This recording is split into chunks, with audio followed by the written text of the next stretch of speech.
Baik, di kesempatan ini kita akan melanjutkan tafsir tematik yang kita akan membahas tafsir tematik baru di tafsir Al-Baqarah ayat 246 sampai 251, dan insyaallah kita berseri ya pembahasannya. Kita akan membahas tentang kisah dan pelajaran berharga dari kisah Talut dan Jalut. Bagaimana kisah tersebut kita akan mengambil banyak sekali manfaat dan faedah kisah-kisah dari umat sebelum kita, yaitu kisah dari umat Bani Israel. Baik. Siapa yang baca? Ustaz?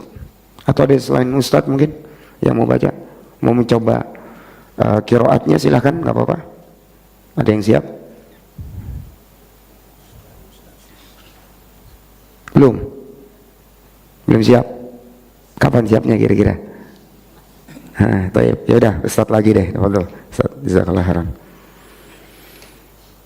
Silakan dibuka ayat 246 sampai 251 ya. Cukup didengar saja ya. Ya.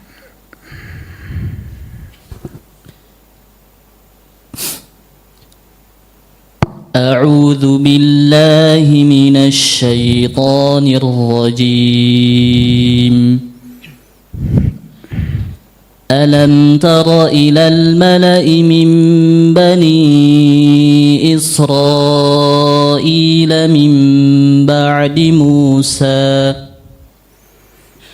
إذ قالوا لنبي له ابعث لنا ملكا نقاتل في سبيل الله قال هل عسيتم إن كتب عليكم القتال ألا تقاتلوا قالوا وما لنا ألا نقاتل في سبيل الله وقد أخرجنا من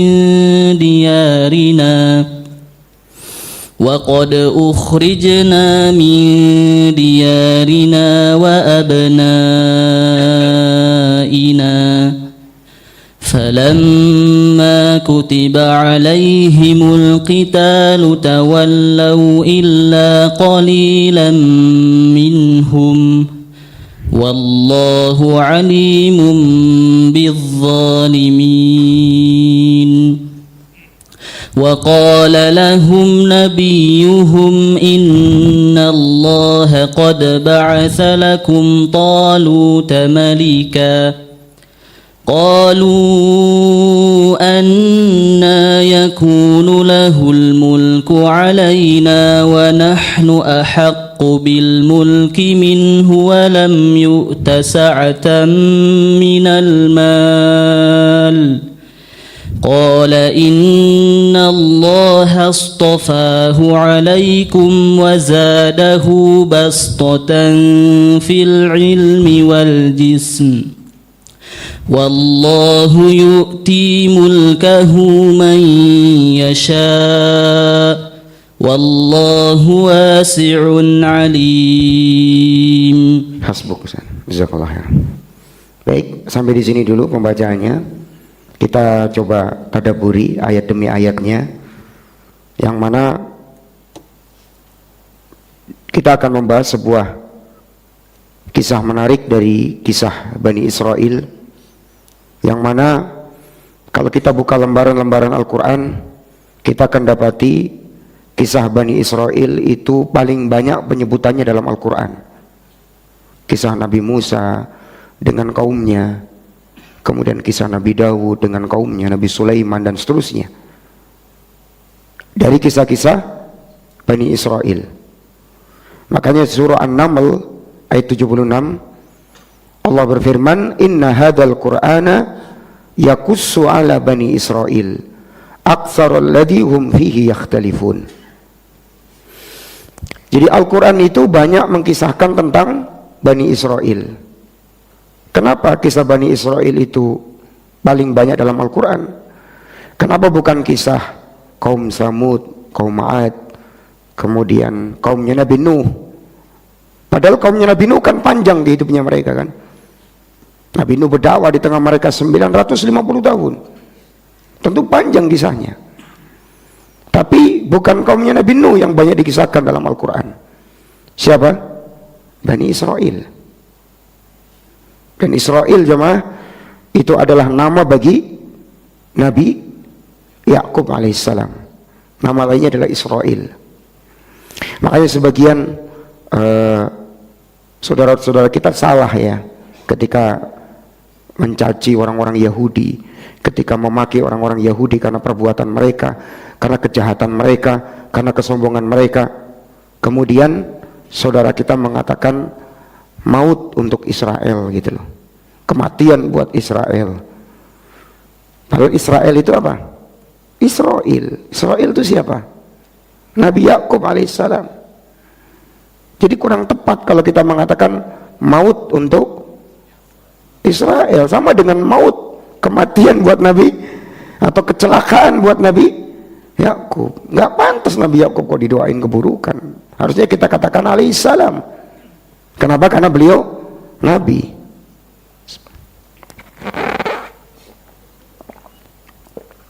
Ya, terus yang benar gimana? Yang benar adalah laknat atas orang-orang Yahudi. Sebab Al-Quran mengatakan apa? Laknat buat orang-orang Yahudi. Jadi Al-Quran menggunakan bahasa laknat buat orang-orang Yahudi. Udah. Dan mereka adalah Yahudi. Dengan sekte apapun mereka disebut Yahudi. Mau sektenya apa nggak penting buat kita. Yang penting mereka Yahudi gitu saja. Dan mereka bangga disebut dengan apa? Yahudi. Sehingga lebih pantas kita katakan kecelakaan, kematian, kebinasaan buat bangsa Yahudi. Itu yang tepat, bukan Israel. Ya, karena mereka mencomot nama Israel buat kebanggaan. Tapi faktanya mereka jauh dari ajaran para nabi dan para rasul. Paham ya? Sama seperti orang-orang Nasrani menasabkan diri dengan Masihi. Kita nggak menyebut dia Masihi, kita sebut aja apa? Nasrani. Dalam Al-Quran menyebut apa? Nasrani, atau sebutan mereka kita sebut Kristen ya. Jangan kita sebut apa? Masihi, jangan. Kenapa? Sebab mereka tidak mengikuti ajaran Al-Masih Nabi Isa alaihissalam. Jadi lebih tepat mereka disebut Nasrani. Walaupun mereka nggak suka, ya bukan urusan kita. Al-Quran menyebut mereka apa? Nasrani. Atau kita sebut mereka Kristen, ya, itu sebutan yang lebih tepat daripada kita menyebut mereka Masihi. Sebab mereka bukan pengikut Al-Masih ya. Sama seperti Yahudi, jangan kita sebut mereka apa? Israel, jangan. Karena Israel adalah Yakub alaihissalam. Jadi mereka disebut dengan Bani Israel sebab mereka adalah keturunannya Yakub. Dan Al-Quran banyak menyebutkan kisah tentang Bani Israel. Kenapa? Allah katakan di surah Al-Naml ayat 76 tadi, aktsarul ladzi hum fihi yakhtalifun. Sebab orang-orang Yahudi atau orang-orang Bani Israel adalah kaum yang mereka sering berselisih, banyak berselisih, menyelisih nabi yang nggak cocok gitu loh. Kalau ada nabi nggak cocok, mereka tentang. Kalau nabinya membuat keputusan mereka nggak cocok, mereka tentang. Ini contohnya nanti ketika nabi mereka mengangkat Talut sebagai raja, mereka nggak cocok, menentang, hawa nafsu gitu loh. Dan ini peringatan buat umat Islam, karena nanti umat Islam juga akan mengikuti apa? Jalan umat-umat terdahulu. Nabi mengingatkan kita, la tattabi'unna sanana man kana qablakum.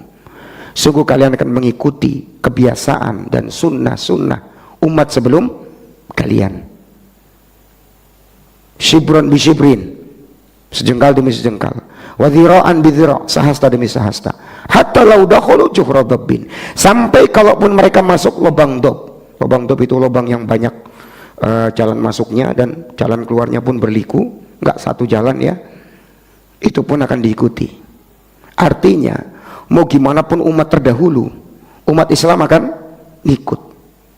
Contoh akhlak yang akan diikuti oleh umat Islam adalah akhlaknya Bani Israel, yaitu apa? Sering bertengkar, sering berselisih, nggak sepakat dengan nabinya kalau nggak sesuai hawa nafsu. Dan itu sekarang ada umat Islam mengikuti jalan mereka. Ya, dijelaskan hadis ini benar, hadis ini sahih, ya tapi kan ya nggak cocok kalau diterapkan sekarang. Nah ini contoh watak Bani Israel yang bercokol di tengah-tengah umat Islam saat ini.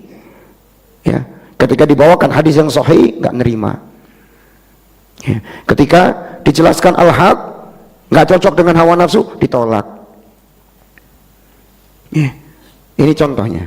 Nanti Bani Israel. Makanya Bani Israel banyak dikisahkan dalam Al-Quran supaya kita mengambil pelajaran agar jangan berselisih seperti Bani Israel. Jangan banyak berselisih, jangan banyak nanya yang nggak penting. Bani Israel kan kerjaannya apa? Yang nggak penting itu ditanyakan sampai mereka pusing sendiri. Nabi Musa suruh mereka nyembelih sapi, jelas nggak sapi? Ambil sembarang sapi, potong jadi sudah. Oh enggak, mereka nanya lagi sapi yang kayak apa? Sapi yang apa ya lagi? Apalagi akhirnya mereka susah nyari. Iya. Begitu Bani Israel. Ya. Ketika Allah selamatkan mereka dari Fir'aun, mereka berbuat syirik kepada Allah Subhanahu wa taala. Menyembah patung anak sapi. Coba bayangkan, berbuat syirik setelah melihat mukjizat. Coba. Mukjizat tenggelamnya apa? Fir'aun. Nah, kalau mereka saja berada di bawah kekuasaan Nabi, melihat mukjizat Nabi Musa langsung bisa berbuat syirik, apalagi kita. Makanya kita jangan pernah berhenti berdakwah tauhid. Jangan bilang bahwa apa? Oh, masyarakat sudah pinter tauhid. Belum, kita nggak ada nabi di sekarang. Ada nggak nabi kita di tengah-tengah kita? Nggak ada. Ulama ada, tapi kalau nabi nggak ada. Maka nggak ada yang jamin kita selamat dari kesyirikan. Bani Israel saja yang dibimbing langsung dengan Nabi Musa dan Nabi Harun, dua nabi alaihissalam, itu banyak dari mereka jatuh kepada kesyirikan. Apalagi umat Islam yang saat ini apa? Hanya dibimbing ulama, bukan nabi. Walaupun tentunya ulama adalah pewaris para nabi. Maka tentu kita tidak boleh merasa aman dari kesyirikan. Maka kisah Bani Israel ini Allah bawakan agar kita tidak melakukan kesalahan seperti yang dilakukan oleh Bani Israel. Ya, karena nanti akan ada keserupaan antara nasib umat Islam dengan orang-orang Bani Israel. Ya, baik. Jadi mereka itu banyak sekali menyelisih para nabi. Contoh Nabi Musa, nabi mereka yang paling utama gitu loh, pernah memerintahkan mereka untuk masuk ke negeri Palestina. Tapi Bani Israel bilang apa? Qalu ya Musa inna fiha qauman jabbarin. Wahai Musa, kami nggak akan mau masuk ke Palestina. Kenapa? Sebab di dalamnya ada kaum yang sombong dan kuat. Ya. Wah, nggak sepadan kita dengan mereka. Padahal Nabi Musa sudah menjanjikan bahwa kalau mereka mau berperang pasti Allah beri kemenangan. Tapi ya itu tadi, mental mereka apa? Penakut. Antum akan lihat bahwa orang-orang Yahudi itu satu mental yang nggak pernah hilang dari dulu sampai sekarang, yaitu apa? Penakut. Penakut Bani Israel itu, orang-orang Yahudi terutama. Makanya sepanjang Nabi perang dengan orang-orang Yahudi, nanti kalau kita lihat ya, kalau kita lihat sirah nanti kita akan tahu, Yahudi itu nggak pernah mau yang namanya perang tanding satu lawan satu, nggak pernah mereka berani. Ya, Al-Quran mengatakan apa? La yuqatilunakum jami'an illa fi quram muhassanah aw min wara'i judur. Mereka tidak akan berani memerangi kalian, itu orang-orang Yahudi, kecuali apa? Di belakang benteng saja. Ya, dan itu terbukti. Mereka menghadapi pejuang-pejuang Palestina ya. Beraninya di mana? pakai pesawat F-16 baru berani. Ya, pakai tameng yang ketat, anti peluru baru berani menghadapi. Lah terus kenapa umat Islam lemah di hadapan Yahudi saat ini? Kenapa? Ya karena umat Islamnya jauh dari apa? Jauh dari din. Ya. Yahudi yang penakut jadi menguasai apa? Ekonomi, menguasai militer dan seterusnya. Kalau umat Islam kembali kepada agamanya, yakin Yahudi nggak akan berani. Ya. Ya, kalau nggak salah itu pernah saya mendengarkan ceramah salah seorang syekh ya. Ada diskusi antara orang Yahudi dengan orang Palestina, ya, Muslim yang Palestina ini. Orang Yahudi ini mengatakan apa? Bahwa ya kamu itu umat yang lemah lah istilahnya, nggak ada apa-apanya kekuatannya dengan kita gitu. Nah, apa kata orang Muslim ini, kata orang Palestina ini bilang, ya nanti suatu saat Nabi sudah mengkabarkan bahwa apa? Bahwa kita umat Islam akan memerangi kalian wahai orang-orang Yahudi. Yahudinya menyangkal enggak? Oh enggak, bohong, kamu hoax. Enggak. Yahudinya bilang iya, betul, memang iya. Nanti, tapi bukan sekarang. Nanti ketika umat Islam yang sholat subuhnya sama dengan apa?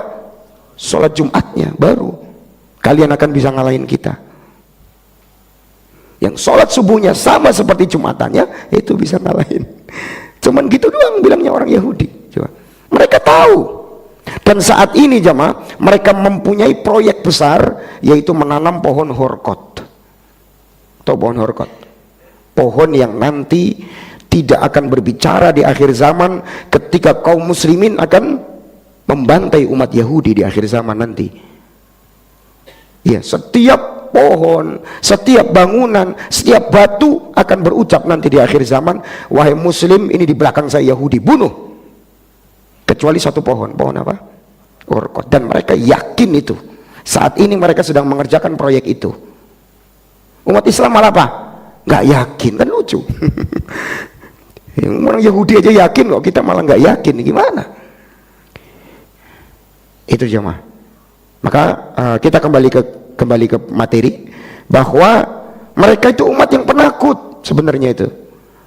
Makanya ketika Nabi Musa menjanjikan Bani Israel bahwa apa? Bahwa mereka pasti akan menang melawan penguasa-penguasa kejam di negeri Palestina, mereka nggak percaya. Mereka bilang apa? Wa inna lan nadkhulaha abadan hatta wa inna lan nadkhulaha hatta yakhruju minha. Kata Yahudi apa? Kita nggak akan keluar dari kita tidak akan masuk ke dalam Palestina selama-lamanya sampai mereka keluar dulu. Suruh aja mereka keluar, masa kita suruh masuk katanya. Coba, ya. Coba kurang ajarnya seperti apa ya. Di depan Nabi kayak begitu loh, bayangkan. Fa iyakhruju minha fa inna dakhilun. Kalau mereka sudah keluar, baru kita akan masuk. Ya, enteng banget jawabannya ya. Enteng, kurang ajar gitu ya. Brengseknya luar biasa ya. Yang perintah Nabi seperti itu coba. Kemudian di ayat berikutnya ada dua orang mukmin yang nggak sepakat dengan teman-temannya.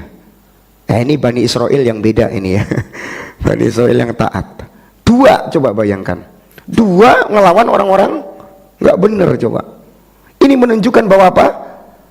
Jangan pernah merasa kalau kita sedikit mesti salah, enggak.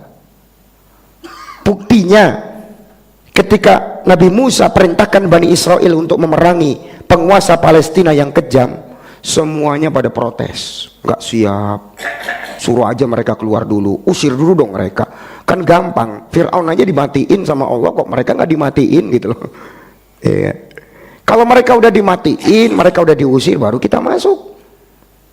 Tapi masih ada dua orang yang waras ya. Dua orang ini mengatakan apa? Udkhulu alaihimul bab. Wahai teman-temanku semua, ayo masuk semuanya dong. Ayo kita perang-perang bareng. Fa idza dakhaltumuhum fa innakum ghalibun. Kalau kalian berani memerangi mereka, pasti kalian menang kok. Ini janji Allah kok melalui lisan Rasulnya Nabi Musa alaihissalam. Wa 'alallahi fatawakkalu in kuntum mu'minin. Nah, dalam hal ini kalian harus bertawakal. Sudah, nyawa kita di tangan Allah. Kita nggak perang juga ya, takdirnya mati ya mati. Ya. Dan betapa banyak orang banyak berperang tapi bukan mati di medan perang. Khalid bin Walid radhiyallahu anhu, beliau berapa kali jihad beliau ikuti, tapi beliau wafat di mana? Wafat di tempat tidurnya, bukan wafat di medan perang. Itu yang membuat beliau menangis, sedih. Banyak peperangan beliau ikuti, nggak ada satupun beliau wafat di perang itu. Ini menunjukkan takdir, cuma takdir. Kalau orang inginkan wafat dimanapun dia meninggal, nggak mesti harus meninggal perang kan. Baik. Nah, sudah dinasihati begitu, apa? Mayoritas Bani Israel mengatakan apa? Qalu ya Musa, inna lan nadkhulaha abadan madamu fiha, fadhhab anta wa rabbuka faqatila innaha huna qa'idun. Wahai Musa, kami sekali-kali tidak akan mau masuk ke negeri Palestina. Ya, selagi mereka masih di dalam situ. Kamu aja sama Tuhanmu yang perang, kita tinggal duduk menunggu hasil. Ya, keluar lagi ya pembangkangan mereka berikutnya. Ya, mereka enteng menjawab apa? Kamu aja sama Allah yang perang. Gitu.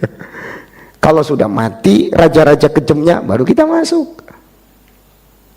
Mendengar jawaban seperti itu, Nabi Musa udah nggak bisa lagi, udah lepas tangan. Karena ini sudah jawaban sudah luar biasa, kurang ajar jawabannya dan pembangkangan yang luar biasa. Maka setelah itu apa doanya Nabi Musa? Qala rabbi inni la amliku illa nafsi wa akhi.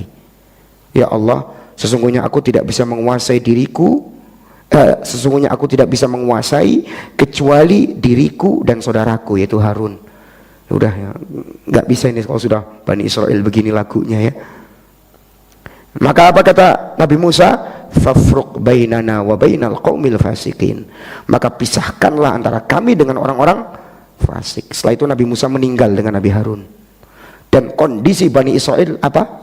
Fasik sepeninggal Nabi Musa. Bayangkan. Bedakan dengan Nabi Muhammad meninggal. Hah? Nabi Muhammad meninggal apa? Umat Islam makin kuat. Ini bedanya.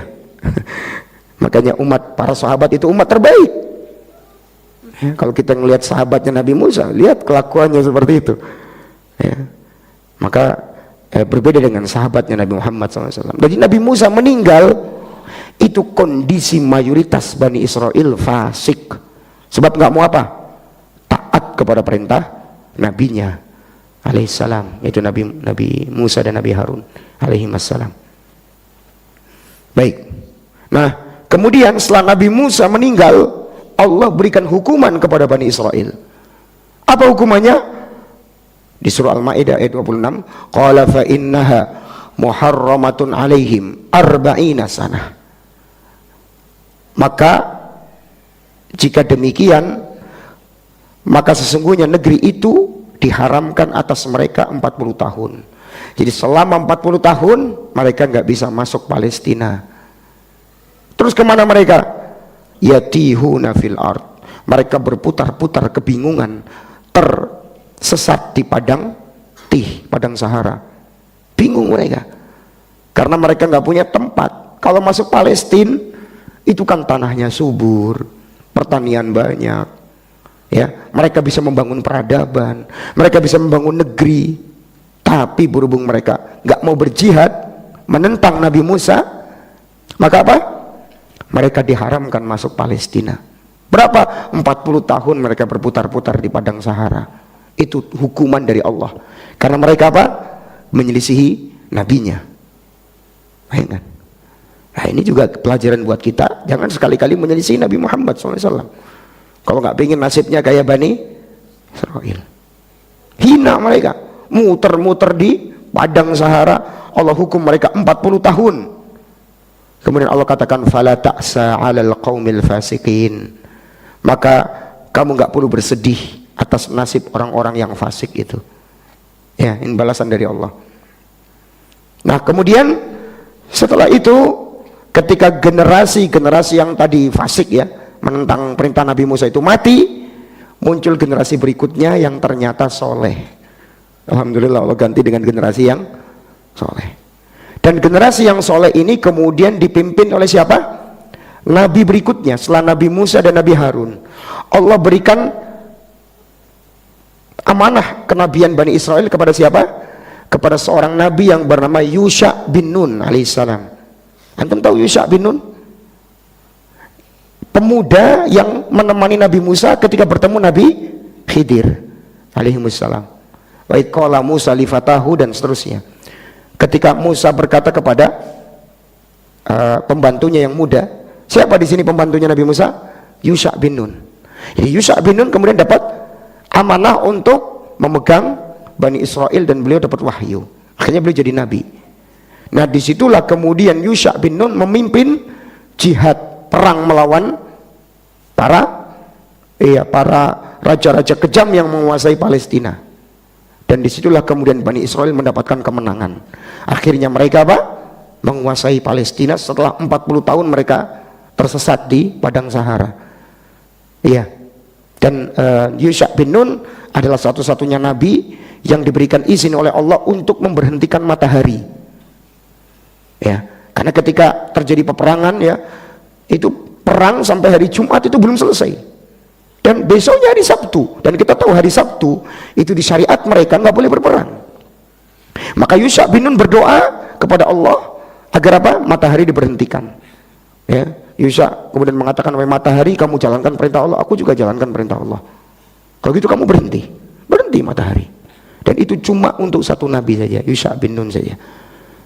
Ya, sampai kemudian Allah menangkan Bani Israel, akhirnya mereka menguasai Palestina. Ini jemaah. Nah terus mereka kemudian membangun peradaban, mereka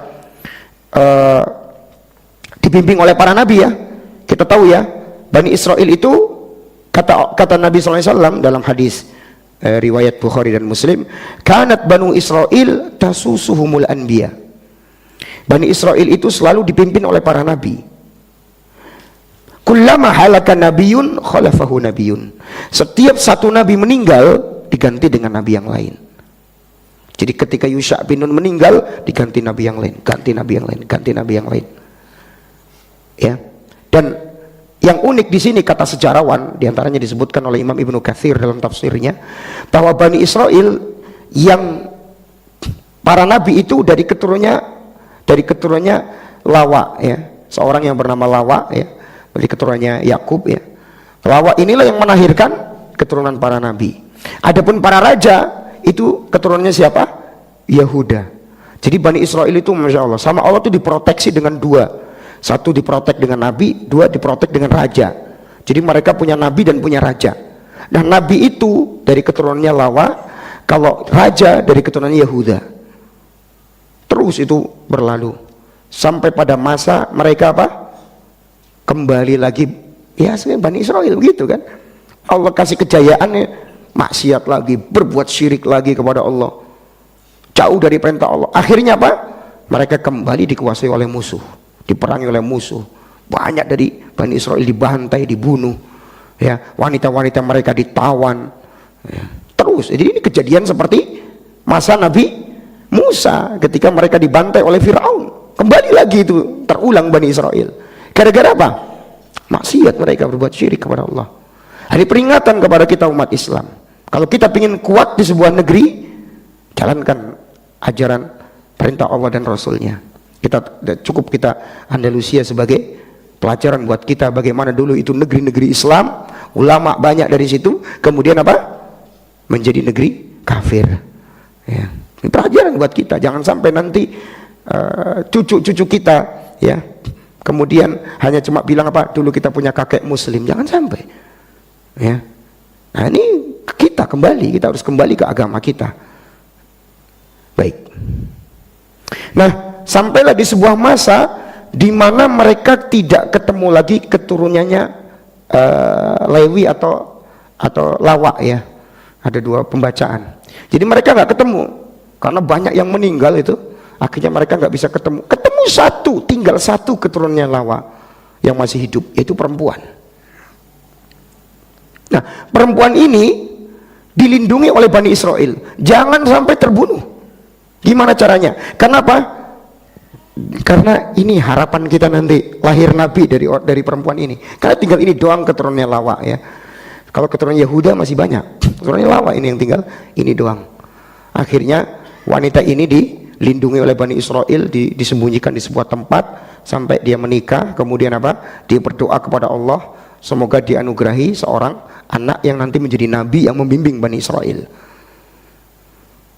Ya, jadi berdoa terus. Tapi bertahun-tahun nggak punya anak. Makanya Bani Israel makin apa? Makin takut lagi. Oh, ini belum punya anak juga nih. Jangan-jangan nanti meninggal duluan. Sampai kemudian Allah takdirkan perempuan ini kemudian hamil. Oh, senangnya luar biasa Bani Israel. Dan lahir anak laki-laki. Betul. Ya, permintaan mereka dikabulkan sama Allah. Akhirnya apa? Anak dari perempuan ini yang keturunannya Lawa menjadi apa? Nabi yang kemudian dikenal dengan istilah, ya ada para tabiin kita menyebutnya dengan kata Syam'un. Ya, Syam'un artinya sami Allahu doa'aha, Allah mendengar doanya perempuan ini sehingga dinamakan dengan Syam'un. Penamaan lain adalah Samuel ya. Orang menyebutnya Samuel atau Samuel ya. Nah, Samuel ini yang kemudian menjadi nabi dari Nabi Bani Israel. Walaupun secara dalil nggak ada jemaah. Secara dalil nggak ada, tapi sebagian tabiin itu ada yang menyebutkan dengan nama Samuel. Ya nggak apa-apa kita menyebutkan dengan nama itu selagi tidak bertentangan dengan syariat. Seperti nama namanya dua anak Nabi Adam alaihissalam, yaitu Qabil dan Habil, kan nggak ada dalilnya. Tapi ada ulama kita menyebutnya dengan nama itu, jadi nggak ada masalah.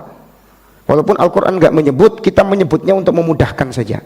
Jadi Nabi ini disebut dengan Syam'un atau Samuel. Sebagian adalah menyebutnya Samson ya, tapi bukan Samson Betawi ya.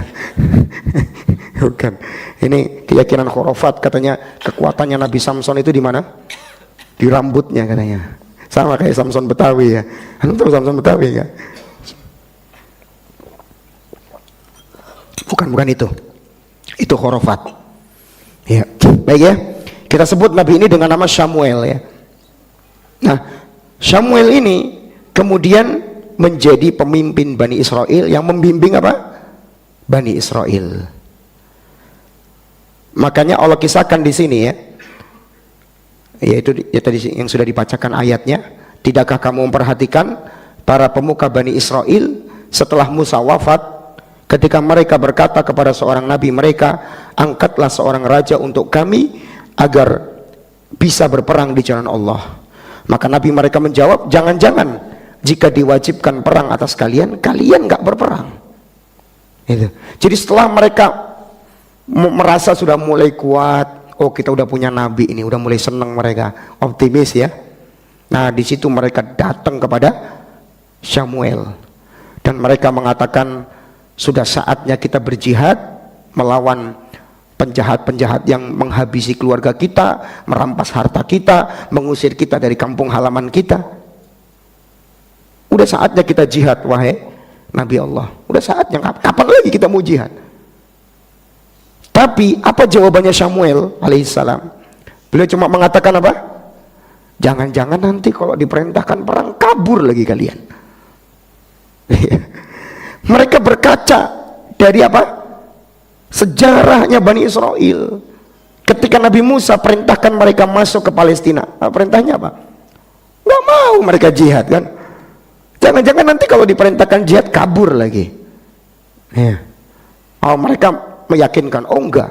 Bagaimana kita akan kabur? Kan kita sudah terusir dari negeri kita, dirampas harta kita, dibunuh keluarga-keluarga kita. Tapi apa kata Allah? Falamma kutiba alaihimul qitalu tawallau illa qalilan minhum wallahu alimun bizzalimin. Tapi setelah perang diwajibkan untuk mereka, beneran mereka berpaling, kecuali tinggal sedikit. Dan ini jamaah sekalian memberikan faedah kepada kita, jangan kita terburu-buru sebelum datang waktunya. Para ulama kita mengatakan siapa yang terburu-buru sebelum waktunya, dia akan diharamkan dari mendapatkan itu. Bani Israel itu terburu-buru minta jihad padahal Allah belum merintahkan, karena Allah tahu belum siap mereka. Tapi mereka terburu-buru. Akhirnya apa? Akhirnya yang terburu-buru tadi, yang semangat tinggi ya, tapi nggak pakai perhitungan, dia sendiri yang kabur nggak ikut perang. Ya, makanya di sini terburu-buru itu akhlak jelek ya. Dan kita sudah pernah dengarkan ya penjelasan Imam Ibnu Hibban ya, bahwa terburu-buru itu apa? Terburu-buru itu biasanya dia berkata sebelum mengilmui, menjawab sebelum memahami, memuji sebelum membuktikan, mencela setelah memuji, bertekad sebelum memikirkan, dan menunda-nunda setelah bertekad. Bani Israel setelah bertekad mereka enggak jadi perang. Nah, ini pelajaran buat kita, jangan tergesa-gesa dengan sesuatu, jangan ikuti karakter Bani Israel. Itu karakter apa? Tergesa-gesa. Baik, setelah azan insyaallah kita lanjut dengan tanya jawab. Kita cukupkan sampai di sini materi tafsirnya. Wassallallahu wasallam wa baraka ala Muhammad walhamdulillahirabbil alamin. Ada pertanyaan di luar tema, Ustadz? Iya, betul. Assalamualaikum. Bagaimana hukumnya membuat toilet di sebelah kiblat musola yang letaknya berbeda ruangan? Syukron, Ustadz. Baik, ya. Permasalahan ini sebenarnya permasalahan yang memang terjadi perbincangan panjang di kalangan para ulama kita.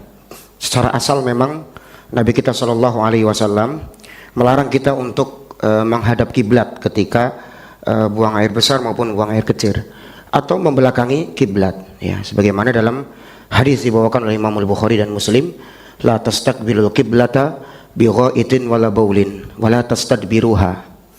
Jangan kalian menghadap kiblat ketika sedang buang air besar maupun buang air kecil, dan jangan juga membelakangi apa? Kiblat. Jadi menghadap kiblat tidak boleh, kemudian membelakangi juga tidak boleh.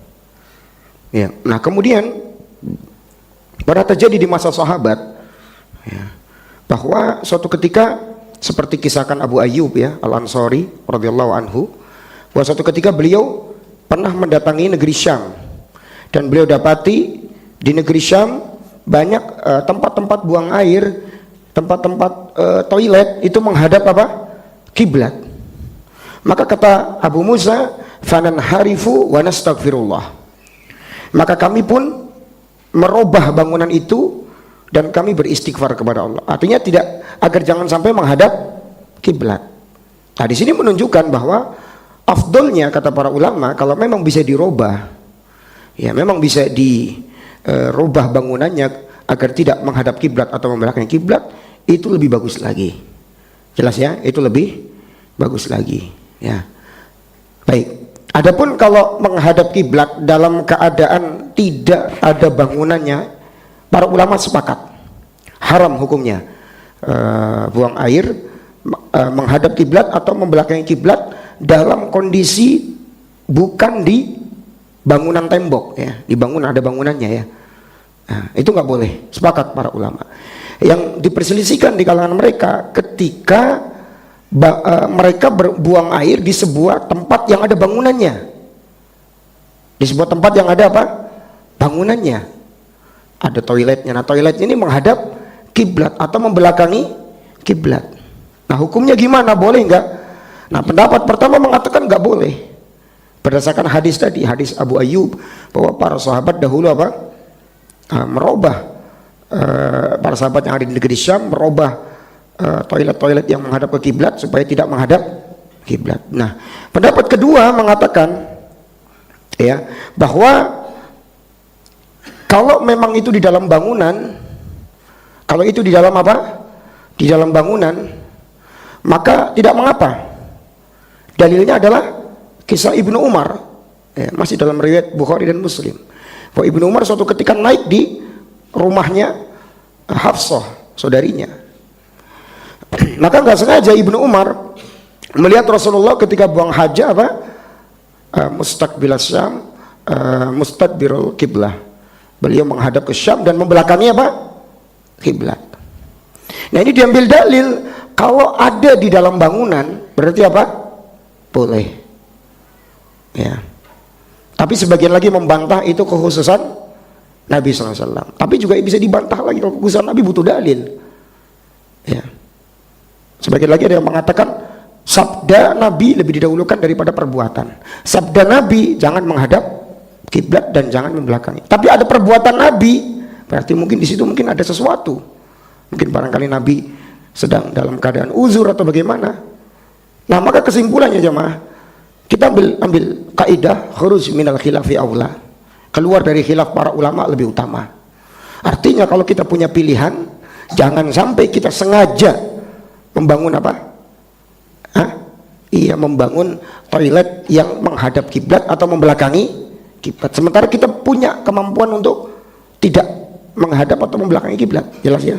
Jadi kita harus sengaja jelaskan kepada pembangunnya, jangan sampai apa? Toiletnya menghadap kiblat. Kita udah rancang dulu gitu loh. Rancang bangunannya jangan sampai toiletnya menghadap kiblat. Atau antum datang ke developernya bangunan, jangan, saya nggak mau beli rumah yang apa? Toiletnya menghadap kiblat. Gimana caranya? Jangan sampai menghadap kiblat. Ya nanti biar dia yang mikir kan gitu. Nah itu. Nah ini kecuali ikhwan sekalian dalam keadaan darurat.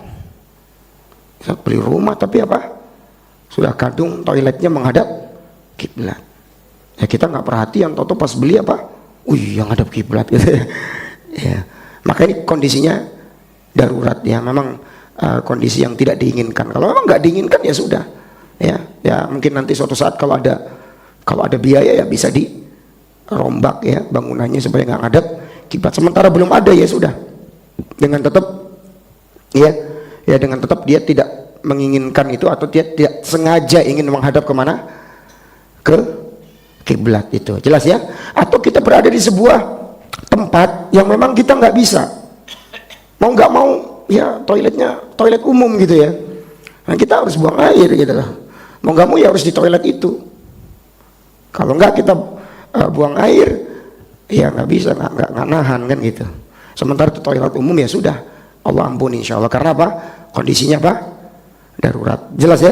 Di sini ini jalan tengahnya agar kita keluar dari perselisihan para ulama. Ya wallahu a'lam bishawab. Baik, silakan Pak. Waalaikumsalam warahmatullahi. Kalau kita mentadabburin surat Al-Baqarah khususnya tentang cerita atau riwayat kaum Yahudi, maka sebenarnya juga tidak terlepas dari kaitannya kita berbangsa dan bernegara, juga terkait dengan berpolitik. Dalam pertama kita memang prihatin kondisi negara kita. Lah kemudian kalau boleh saya kelompokkan, ada dua kelompok yang bersikap terhadap politik. Yang pertama adalah lebih mengedepankan pembelajaran sehingga kita kembali pada Al-Quran dan As-Sunnah, sehingga kita nanti dari situ akan menjadi kuat.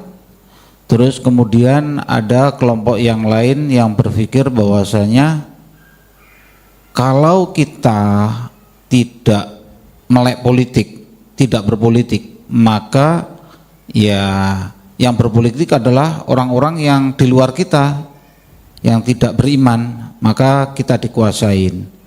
Cuma kalau pribadi saya sebenarnya lebih ke arah yang pertama gitu. Cuma kadang-kadang saya berpikir yang kedua juga kadang ada benernya. Untuk itu mohon diberi penguatan pemahaman penguatan hal tersebut kepada saya. Syukron. Assalamualaikum warahmatullahi wabarakatuh. Ya, assalamualaikum. Kata politik itu kan sebenarnya dari kata siasah. Seperti tadi hadis riwayat Bukhari Muslim, Nabi mengatakan kanat banu Israel tasusuhumul anbiya. Bani Israel itu diatur politik bernegaranya oleh para nabi. Jadi tasusu itu kalau kita terjemahkan itu siasah. Siasah itu artinya apa? Politik. Nggak ada yang salah dengan nama politik. Sebab politik itu kan pengaturan. Mengatur hubungan antara rakyat dan penguasa. Mengatur hubungan antara ulama dengan penguasa. Antara ulama dengan rakyat. Antara rakyat satu dengan yang lain. Antar para pengusaha. Itu semuanya masuk ke dalam ranah politik. Jelas. Dan itu Islam tidak menghilangkan politik secara seluruh, enggak. Makanya para ulama menulis buku tentang masalah politik. Seperti Syekhul Islam Ibnu Taimiyah menulis tentang siasah syariah, ya, bagaimana politik dalam kacamata syar'i. Ada lagi Imam Al-Mawardi Ahkam As-Sultaniyah. Ada lagi mungkin Syekh Muhammad bin Shalih Al-Utsaimin. Artinya para ulama kita punya perhatian dalam masalah ini.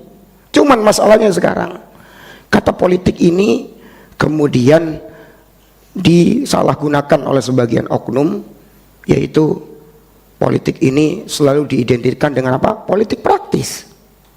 Ya, jadi kita mesti harus terjun langsung di politik praktis. Ya, kalau nggak terjun langsung di politik praktis berarti kita tidak membela negara. Ada nggak undang-undangnya kayak gitu di negara kita? Ada? Nggak kan? Nggak ada kan? Oh, negara kita memberikan kebebasan kok. Jadi sekarang begini, kita mau mengikuti kacamata politik itu dalam pandangan syar'i atau dalam pandangan orang-orang barat, itu saja sebenarnya. Kalau dalam pandangan orang barat tentu politiknya sudah tercampur dengan filsafat Yunani, sudah tercampur dengan undang-undang Prancis, tercampur lagi dengan undang-undang Yunani dan seterusnya. Nah itu masalahnya kalau kita mengikuti cara berpolitik orang-orang barat. Tapi kalau kita mempelajari hal-hal yang kaitannya dengan Islam, Al-Quran sudah menjelaskan semua tentang politik.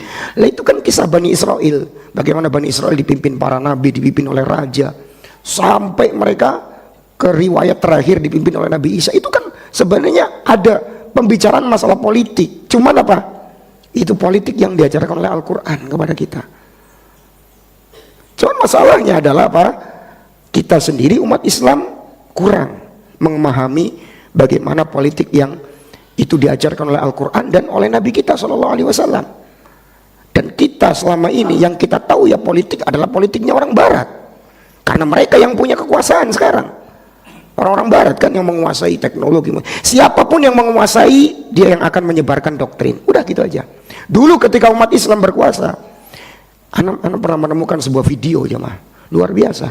Jadi ada di sebuah negara di Eropa, itu ketika kaum muslimin menguasai Eropa, orang-orang non muslim pun apa? Berhijab. Padahal bukan orang Islam, tapi bangga mereka dengan hijab. Terus saya ingat juga ada sebuah video itu rekaman di Inggris kurang lebih sekitar tahun 1907 kalau nggak salah, sekitar itu. Di situ digambarkan bahwa apa? Wanita Inggris ketika ditawari pakai baju bikini itu mereka merasa jijik. Itu di tahun itu. Bahkan di tahun itu banyak wanita-wanita bukan muslim mereka tapi pakai kerudung. Coba bayangkan. Jadi siapa yang berkuasa, dia yang akan menguasai dan akan menyebarkan doktrinnya, itu saja. Karena sekarang yang banyak berkuasa itu orang-orang barat, ya. Yang berkuasa adalah Amerika dan sekutu-sekutunya. Apa yang disebar? Ajaran-ajaran mereka lah, filsafat-filsafat mereka yang disebar, dan dianggap bahwa politiknya mereka lah yang paling dipakai. Mau nggak mau begitu akhirnya. Tapi sebenarnya kalau kita mau belajar Islam, di Islam semuanya sudah ada. Ya, perintahnya Nabi cuma apa? Kembalikan, kalau kalian berselisih dalam segala hal, kembalikan kepada siapa? Allah dan Rasulnya. Sampai Ustaz sekarang kalau kita mengamalkan yang sesuai dengan Al-Quran wa Sunnah, ya banyak pertentangan. Nah inilah ujian jemaah. Nabi kan mengingatkan apa?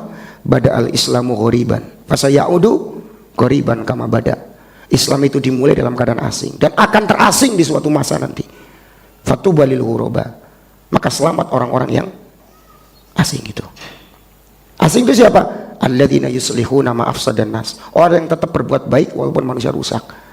Artinya sekarang kita hidup di negara Indonesia ini, ya pasti berpolitik, pasti namanya kita bernegara, ya pasti berpolitik. Tapi usahakan kita memilah-memilih mana yang itu kita bisa dan tidak bertentangan dengan syariat, ya kita ikut serta. Paham? Kita ikut serta.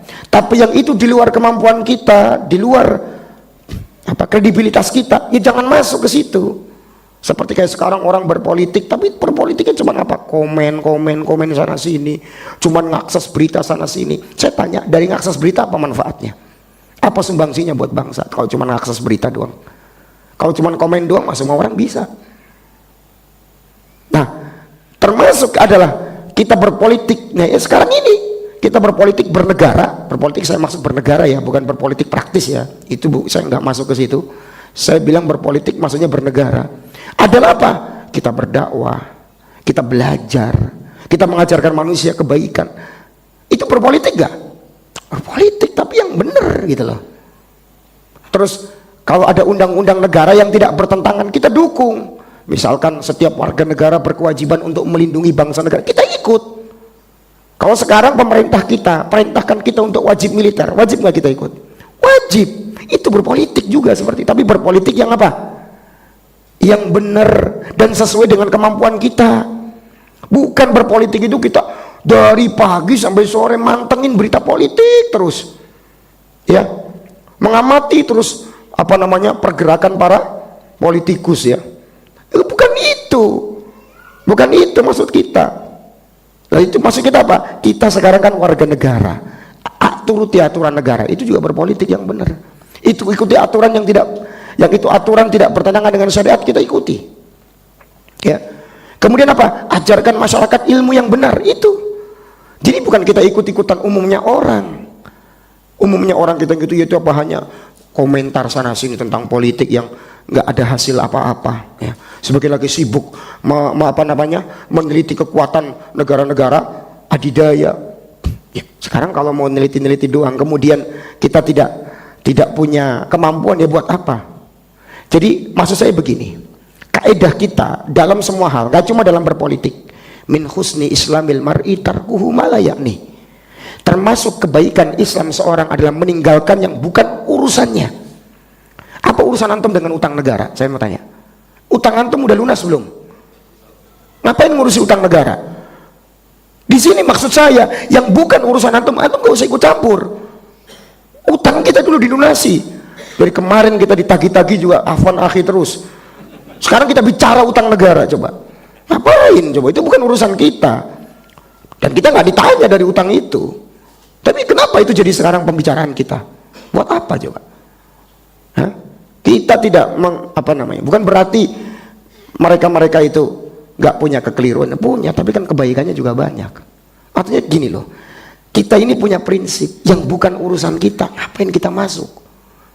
Sekarang saya sebagai seorang dai, yang saya mampu apa? Ngajari rakyat, ngajari masyarakat, ngajari warga negara supaya apa? Ngerti agama yang benar, ngerti akhlak yang baik, ngerti apa? Cara mereka bermuamalah dengan pemerintahnya, ngerti apa lagi? Berbisnis yang jujur supaya negara kita nggak dipenuhi dengan orang-orang pembohong, para koruptor. Ini kan tugas dai. Nah sekarang dai siang malam cuma bicarain apa? Tokoh politik A, tokoh politik B, tokoh politik C. Berarti ini dai offset namanya, ini sudah nggak ngerti tugasnya dia. Ingat sabda Nabi, min husni islamil mar'i tarkuhu ma la ya'ni. Nah sekarang orang-orang yang sudah kadung Allah kasih jabatan di DPR sebagai menteri, ya sudah, itu tugas mereka sekarang saat ini yang berkaitan dengan negara. Nah sekarang kita selaku rakyat bisanya apa? Pertama, ngasih masukan yang baik ke pemerintah. Boleh, pemerintah juga terbuka kok dikasih masukan, tapi caranya bukan dengan demo, ya, bukan dengan turun ke jalan, bukan gitu. Ya caranya gimana? Bisa disampaikan ke MUI, ke Depak, atau siapa yang dekat dengan pemerintah, ya kan? Atau melalui web-webnya pemerintah, ya. Jadi bukan dengan demo caranya, paham? Nah, yang kedua apa? Yang kita mampu mendoakan penguasa kita, ya kita berdoa, ya semoga sisa waktu pemerintahan saat ini bisa dijalankan dengan amanah, ya. Kemudian nanti akan terpilih pemimpin yang juga amanah juga, ya. Ya itu doa, kita ikut berdoa. Yang ketiga, kita ikut mendidik keluarga kita, karena mempersiapkan pemimpin itu tidak semudah membalikan telapak tangan. Itu dari keluarga jemaah. Dimulai dari apa? Keluarga kita. Semua itu dimulai dari keluarga. Pemimpin itu dicetak dari keluarga. Ya, makanya para nabi dan para rasul, ada nggak dari orang-orang nggak jelas? Nggak ada. Mereka dari keturunan yang soleh semuanya. Pemimpin-pemimpin itu, ya, yang mereka para nabi dan para rasul, pemimpin-pemimpin soleh itu dari keluarga yang soleh. Nah sekarang tugas kita apa? Ya mempersiapkan generasi. Ya, mempersiapkan generasi. Yang kita bisa kita jalankan, yang bukan urusan kita tinggalkan. Itu cara berpolitik seperti itu. Bukan cuma cara berpolitik, dalam segala hal. Oh, ini saya mampu, ya saya jalankan. Ya, saya bisa membantah pemikiran sesat, ada liberal, ada pemikiran-pemikiran Syiah, kita bantah. Tugas kita itu menjaga keamanan negara, membantah orang-orang liberal dan orang-orang Syiah Rafidhah dan yang sejenis dengan mereka. Nanti ada yang tugasnya apa lagi? Mungkin tugasnya menjaga stabilitas ekonomi. Itu tugas mereka. Gak masalah, kita semuanya bersatu dan kita semuanya apa? Sama-sama berjuang buat bangsa kita. Yang penting kita tahu kita di lini mana. Gak semua orang, gak semua orang tuh jadi striker aja mah. Kalau jadi striker, mana yang siapa yang jadi back? Hah? Siapa yang jadi sayap, gelandang? Siapa yang jadi playmaker dan seterusnya? Ya, ada tugasnya masing-masing. Kalau semuanya jadi striker maju semua, ya kipernya di belakang bingung, akhirnya kipernya ikut maju, jebol kawannya. Makanya kita harus tahu tugas kita apa, yang kita mampu itu apa. Nggak usah kita memikirkan yang itu di luar kemampuan kita. Makanya tapi kita ambil pelajaran dari kisah Nabi Musa dengan Nabi Harun.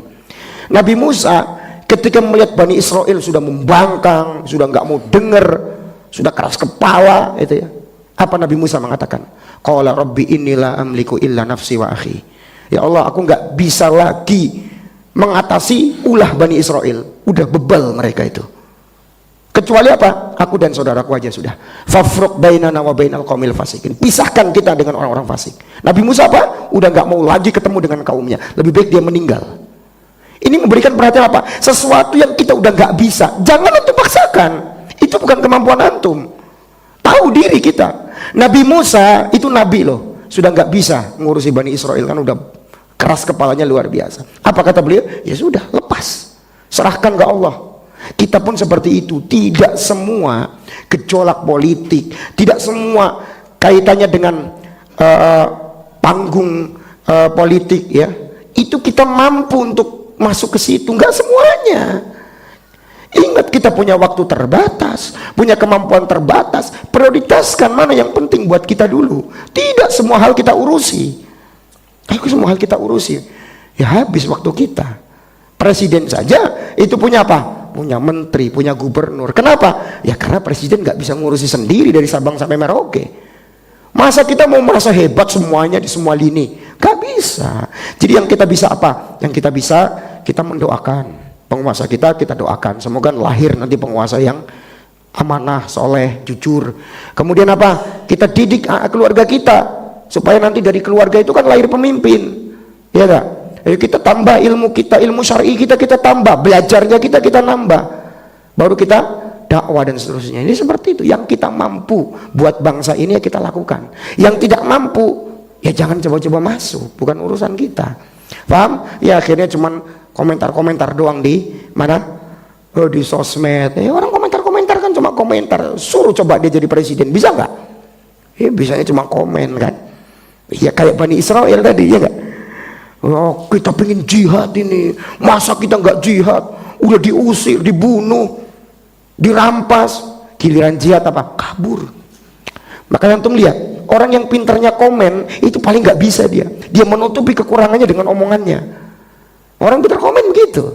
Makanya kita tidak mau berpolitik cara seperti itu. Politik hanya pandai komen, pandai memberi kritikan, tapi kita sendiri tidak mampu untuk menjalankannya. Ya, makanya apa-apa harus dipikir dulu, mau komennya dipikir. Ya, ngelihat situasi, nggak langsung terburu-buru. Karena kita berada di zaman fitnah, salah ngomong bisa dipenjara, ya nggak? Iya, maka ya sudah. Pentingkan urusan yang prioritaskan buat kita. Tidak semua urusan kita apa? Kita urusi. Itulah jalan keselamatan, ya. Wallahu taala alam bisawab. Kita cukupkan sampai di sini. Subhanakallahumma bihamdika asyhadu an la ilaha illa anta astaghfiruka wa atubu ilaik. Assalamualaikum. Di malam ini insyaallah kita akan melanjutkan kajian tafsir tematik tafsir surah Al-Baqarah ayat 246 sampai 251 tentang kisah Talut dan Jalut. Di pembahasan sebelumnya kita telah membahas ayat yang ke-246 yang mana di ayat ini Allah Subhanahu wa taala menceritakan tentang Bani Israel tatkala mereka tertindas, tatkala mereka diusir dari kampung halamannya, mereka meminta kepada nabi yang diutus saat itu yaitu Nabi Samuel alaihissalam, agar mereka dibimbing oleh seorang raja, yang raja ini berperang di jalan Allah Subhanahu wa taala. Maka Nabi Samuel alaihissalam kemudian bertanya, apakah benar barangkali ketika disyariatkan jihad kalian akan lari? Maka kemudian Bani Israel menjawab, kami tidak akan lari karena kami telah terusir dari kampung kami dan dari saudara-saudara atau keluarga kami. Ini ayat yang mengkisahkan tentang Bani Israel tatkala mereka meminta jihad di jalan Allah. Namun apa yang terjadi ketika syariat jihad diwajibkan kepada mereka, justru mereka, kebanyakan dari mereka justru berpaling. Dan mereka, kata Allah, termasuk orang-orang yang zalim. Yang mana kita ambil faedah dari sini adalah kita tidak terburu-buru meminta sesuatu sebelum waktunya. Allah Ta'ala belum saatnya mensyariatkan jihad kepada mereka, namun mereka ingin dipercepat jihad tadi. Akhirnya mereka sendiri yang tidak mampu menjalankan syariat tersebut. Baik ikhwah sekalian, ini ayat 246 yang kita bahas di kesempatan lalu. Baik, sekarang kita lanjut ke ayat 247. Kita dengarkan dulu bacaannya. Nah, Ustaz ya, fadhal. Barakallahu fiik. A'udzu billahi minasy syaithanir rajim. وقال لهم نبيهم إن الله قد بعث لكم طالوت ملكا قالوا أنى يكون له الملك علينا ونحن أحق بالملك منه ولم يؤت سعة من المال قال إن الله اصطفاه عليكم وزاده بسطة في العلم والجسم والله يؤتي ملكه من يشاء والله واسع عليم. Nah, terjemahannya siapa yang siap? Antum Syekh Ali yang buat terjemahannya. Fadhal. Bismillahirrahmanirrahim. Dan Nabi mereka berkata kepada mereka, sesungguhnya Allah telah mengangkat Talut menjadi rajamu. Mereka menjawab, bagaimana Talut memperoleh kerajaan atas kami, sedangkan kami lebih berhak atas kerajaan itu daripadanya, dan tidak diberikan kekayaan yang banyak kepada Nabi.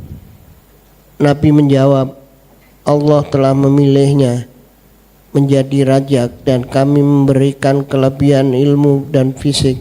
Allah memberikan kerajaannya kepada siapa yang Dia kehendaki dan Allah Maha luas dan Maha mengetahui. Nah, barakallahu fikum. Baik. Ini ayat yang ke-247. Jadi setelah Bani Israel meminta agar mereka diberi raja yang memimpin mereka untuk berjihad melawan penguasa-penguasa zalim yang menindas mereka, Allah kabulkan permintaan Bani Israel. Allah kabulkan permintaan Bani Israel dan Allah jadikan raja di tengah mereka. Allah pilih di tengah mereka seorang yang bernama Talut. Namun kabar gembira ini tidak lantas disambut dengan riang gembira oleh Bani Israel. Tidak. Justru Bani Israel mempertanyakan, menganggap aneh, siapa Talut? Talut ini bukan orang yang terpandang di tengah kita. Talut bukan orang yang kaya di tengah kita. Jadi mereka memandang Talut tidak pantas untuk jadi raja. Nah, itu kebiasaan Bani Israel seperti itu. Ya. Seringkali mereka menolak perintah Allah dengan hawa nafsu. Jangankan menolak Talut sebagai raja, nabi yang tidak cocok dengan mereka pun mereka bunuh. Wa kullama ja'akum rasulun bima la tahwa anfusukum istakbartum fa fariqan kadzabtum wa fariqan taqtulun, kata Allah. Apa setiap datang rasul yang membawa wahyu kepada kalian yang tidak sesuai dengan hawa nafsu kalian, sebagian kalian dustakan dan sebagian kalian bunuh. Jadi kebiasaan mereka seperti itu. Mereka ketika mendapatkan sesuatu dari Allah, penetapan sesuatu, mereka tidak langsung mengucapkan sami'na wa ata'na, enggak. Berbeda dengan para sahabat. Para sahabat ketika Nabi SAW memilih komandan perang, maka sahabat tidak ada satupun yang berani menentang Nabi kita SAW. Walaupun sahabat yang dipimpin atau yang dipilih Nabi sebagai komandan perang mungkin sahabat yang baru masuk Islam. Nabi tahu misalkan semisal Amr bin Al-As itu cocok untuk menjadi komandan perang. Maka ketika Nabi pilih, walaupun Amr bin As baru masuk Islam, nggak ada sahabat yang menentang. Oh, ini baru masuk Islam, nggak ada. Itu para sahabat luar biasa. Ya, ini berbeda dengan Bani Israel. Mereka minta, mereka sudah dipenuhi permintaannya, tapi mereka menentang karena nggak cocok dengan hawa nafsu. Alasan mereka apa? Alasan mereka ya pertama bahwa dari segi apa? Nasab, Talut ini tidak layak menurut mereka untuk menjadi raja. Karena kita tahu ya, di kesempatan lalu kita sudah jelaskan dari penjelasan para ahli tafsir bahwa Bani Israel itu yang menjadi nabi dan rasul itu keturunannya Lewi, ya. Yang menjadi raja keturunannya Yehuda. Sementara Talut keturunan siapa? Bunyamin. Bunyamin ini saudaranya siapa? Yusuf alaihissalam. Ya, saudara seibu ya.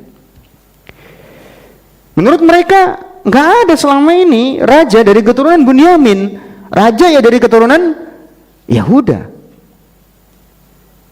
Jadi alasan pertama mereka adalah nasab. Mereka melihat pertama kali adalah garis keturunan. Jadi memandang kemuliaan dengan garis keturunan itu kebiasaan apa? Bani Israel, kebiasaan umat-umat terdahulu. Makanya Nabi mengatakan salah satu perkara jahiliyah adalah apa? Berbangga dengan nasab. Arba'un min amril jahiliyah. Ada 4 perkara yang termasuk urusan jahiliyah. Di antaranya apa? Al-fakhru bil ahsab, terus at-ta'nu fil ansab. Mencela nasab orang, berbangga dengan nasab. Ya, ini siapa nih? Talut. Dia keturunannya Bunyamin. Tidak ada keturunannya Bunyamin itu menjadi raja. Sehingga mereka nggak menolak itu. Ini yang pertama. Alasan mereka apa? Walam yu'ta sa'atan minal mal, kata Allah. Sebab Talut bukan orang kaya di tengah mereka. Jadi anggapan sebagian Bani Israel bahwa pemimpin yang mesti kaya, raja yang mesti kaya. Kalau nggak kaya nggak boleh jadi pemimpin. Ini dibantah oleh Allah Ta'ala. Betul, memang Talut secara kekayaan dia bukan orang kaya di tengah Bani Israel. Ya, para ahli tafsir menjelaskan bahwasannya Talut ini adalah seorang penjual air. Ya, seorang penjual air. Ya, profesinya biasa. Bukan bangsawan di tengah Bani Israel. Tapi masalahnya bukan itu. Allah Subhanahu wa taala memilih Talut. Kenapa? Bastatan fil ilmi wal jism. Sebab Talut itu memiliki ilmu dan memiliki kekuatan. Ada 2 kriteria yang harus ada dalam seorang pemimpin. Pemimpin harus memiliki ilmu. Ilmu apa? Ilmu untuk memimpin rakyatnya. Ilmu syar'i yang sebab dia kalau punya ilmu syar'i dia akan berbuat adil di tengah rakyatnya. Dan Nabi Samuel alaihissalam ketika mengabarkan bahwa Taulut akan menjadi pemimpin Bani Israel, Nabi Samuel mengkabarkan dengan redaksi, antum perhatikan ayatnya ya. Innallaha qad ba'atsa lakum Taluta malika. Allah telah mengutus untuk kalian, ada kata lakum. Allah enggak menggunakan redaksi innallaha qad ba'atsa alaikum. Kalau alaikum apa? Berarti Talut nanti akan menjadi penguasa yang kejam, memaksa rakyatnya, menindas rakyatnya, zalim kepada rakyatnya. Enggak. Tapi Allah katakan apa? Innallaha qad ba'atsa lakum. Allah telah mengutus untuk kalian. Berarti Talut ini raja yang adil, raja yang baik kepada rakyatnya dan tidak menzalimi rakyatnya. Jadi nggak usah khawatir. Betul dia tidak punya harta, dia bukan orang yang kaya raya. Tapi apa? Tapi dia memiliki ilmu dan kekuatan. Apa yang dimaksud dengan ilmu? Yang dimaksud dengan ilmu, kata Wahab bin Munabbih, huwal ilmu bil harb. Talut punya ilmu untuk mengatur strategi perang. Kapan harus maju, kapan harus mundur, kapan harus mengatur strategi, berapa jumlah anggota perang yang dibutuhkan, berapa yang nggak butuh untuk dipakai perang, siapa nggak perlu ikut perang. Talut paham betul itu. Makanya dipilih oleh Allah Subhanahu wa taala. Dan yang kedua, al-jisim. Talut memiliki fisik yang kuat. Pemimpin harus kuat fisiknya. Ya. Pemimpin harus apa? Harus kuat fisiknya. Kalau pemimpin ya dikit-dikit sakit gitu. Ya, gimana mau memimpin nanti? Makanya kalau dua kriterianya tidak terpenuhi, maka dia tidak pantas menjadi pemimpin. Tidak pantas menjadi raja, tidak pantas menjadi penguasa. Yang pertama apa? Ilmu dulu. Ilmu terlebih dahulu. Makanya ini menjadi wawasan buat kita. Ya, ke depan kita harus membimbing generasi yang punya ilmu. Ilmu tentang Islam, ilmu tentang apa? Ya, ilmu tentang syariat, kemudian ilmu tentang ya macam-macam untuk menjaga pertahanan kaum muslimin. Didik generasi yang semacam ini. Ini penting banget. Dan ilmu setiap bidang itu beda-beda. Komandan perang itu ilmunya beda dengan ilmu jadi imam masjid. Paham? Tidak setiap imam masjid siap jadi komandan perang. Siap Ustaz? Dan komandan perang belum tentu bisa jadi imam masjid. Masing-masing ada ilmunya. Ya. Makanya Khalid bin Walid sering dijadikan sebagai komandan perang, tapi tidak ada riwayat Khalid bin Walid jadi imam masjid. Karena masing-masing posisi, masing-masing tempat ada ilmunya sendiri-sendiri. Ilmu ya, mengatur pendidikan dan seterusnya ya. Berbeda mungkin dengan ilmu kemiliteran. Ilmu seorang berbisnis beda dengan ilmu ketika seorang menjadi pegawai dan seterusnya. Masing-masing ada ilmunya. Makanya ketika ada dua orang mau dipilih jadi komandan perang, yang satunya mungkin ya secara keimanan mungkin nggak kuat-kuat amat, ya sedang-sedang aja, tapi pintar strategi perang. Yang satunya rajin ibadahnya, kuat imannya, tapi apa? Badannya lemah. Mana yang jadi komandan perang? Yang pertama kata para ulama. Paham ya? Jadi setiap posisi itu ada ilmunya masing-masing. Makanya sesuatu yang antum tidak ada ilmunya jangan antum coba-coba berbicara. Ya, orang seperti antum apa keilmuan antum tentang pertahanan negara, tentang kemiliteran antum ada? Kecuali mungkin yang pernah di pendidikan militer ya. Kalau nggak ada jangan bicara masalah itu. Ya. Masalah kesehatan ada lagi orang-orang yang berbicara. Masalah syar'i ada lagi yang berbicara. Ini tidak boleh kita berbicara sesuatu yang kita tidak punya ilmu. Maka Allah memilih Talut karena apa? Beliau punya ilmu. Yang kedua, bastatan fil jism, memiliki kekuatan. Ya, badannya kuat, bisa mengatur strategi perang, ya. Nah, ini pas banget untuk dijadikan sosok pemimpin sekaligus raja. Belum lagi yang memilih Allah. Udah cukup itu. 3 hal kenapa Talut menjadi raja, karena Allah yang memilih. Yang pertama. Yang kedua, karena dia memiliki ilmu. Yang ketiga, memiliki kekuatan. Kemudian di akhir ayat Allah tutup, wallahu yu'ti mulkahu may yasha.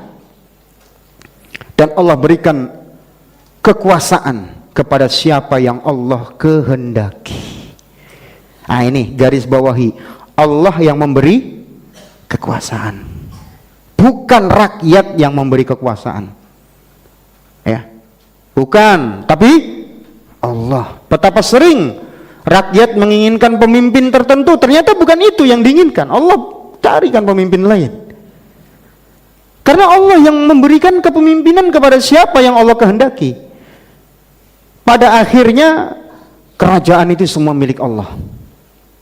Maka jemaah, nanti ketika selesai pemilihan umum, terpilih pemimpin lagi yang baru, kewajiban kita yang terpilih siapapun itu sudah kehendak Allah, bukan kuasa kita.